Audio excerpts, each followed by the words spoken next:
விஜயகாந்த் வீட்டில் பணிப்பெண்ணாக 10 ஆண்டுகள் வேலை செய்த பெண் அளித்த பேட்டி தான் தற்போது சமூக ஊடகங்களில் வைரலாக பகிரப்பட்டு வருது. என்ன சொன்னாங்கன்னு தெரிஞ்சுக்கிறதுக்கு முன்னாடி மறைந்த கேப்டன் விஜயகாந்தோடைய ஆன்மா சாந்தியிடணும் அப்படின்னு நினச்சிங்கன்னா இந்த வீடியோக்கு ஒரு லைக் கொடுத்துட்டு தொடர்ந்து இந்த வீடியோவை பாருங்கள். அந்த பேட்டியில் அவங்க என்ன சொன்னாங்கன்னா, நான் என்னுடைய கல்யாணத்துக்கு முன்னாடி வரைக்கும் விஜயகாந்த் சார் கிட்ட தான் நான் வேலை செஞ்சேன். நான் பலமுறை விஜயகாந்த் சார் சாப்பிடும்போது அவருக்கு நான் பரிமாறி இருக்கேன். விஜயகாந்த் சார் நான்வெஜ்லாம் அதிகமாக சாப்பிட மாட்டார். அவர் வெஜ் சாப்பாடு தான் அதிகமாக விரும்பி சாப்பிடுவார்.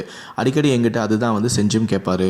நான் அவர் வீட்டில் வேலை செய்யும்போதே அவர் சொல்லுவார், மகாலட்சுமி நீ கடன்லாம் வாங்காதம்மா, உன் கல்யாணத்துக்கு என்ன செலவானாலும் அங்கே என்கிட்ட கேளு, நான் தரேன் அப்படின்னு சொன்னார்.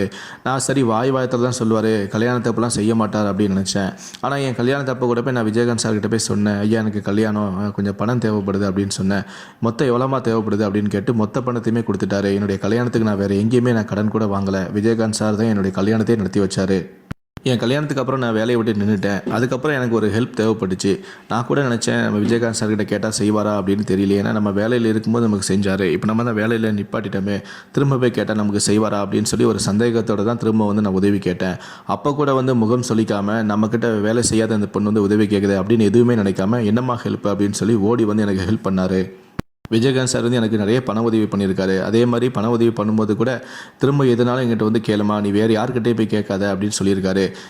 இவ்வளோ இப்படிப்பட்ட ஒரு நல்ல மனுஷனை இழந்துட்டோமே அப்படின்னு சொல்லி எனக்கு ரொம்ப வருத்தமாக இருக்குது. அதனால தான் அவருடைய ஃபோட்டோக்கு நான் அஞ்சலி செலுத்த வந்தேன். தினமும் நான் வருவேன் அப்படிங்கிற மாதிரி சொல்லியிருக்காங்க. அவர் இல்லாதது எனக்கு ரொம்ப கஷ்டமாக இருக்குது. கண்டிப்பாக அவங்க பசங்களும் இதே மாதிரி விஜயகாந்த் சார் மாதிரியே ஹெல்ப் பண்ணுவாங்க.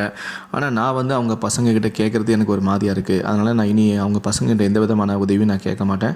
ஆனால் நிச்சயமாக விஜயகாந்த் சார் எந்த அளவுக்கு மற்றவங்களுக்கு உதவுனாங்களோ அதே போல் அவங்களுடைய பசங்களுக்கும் அந்த எண்ணம் இருக்குது, அந்த குணம் இருக்குது.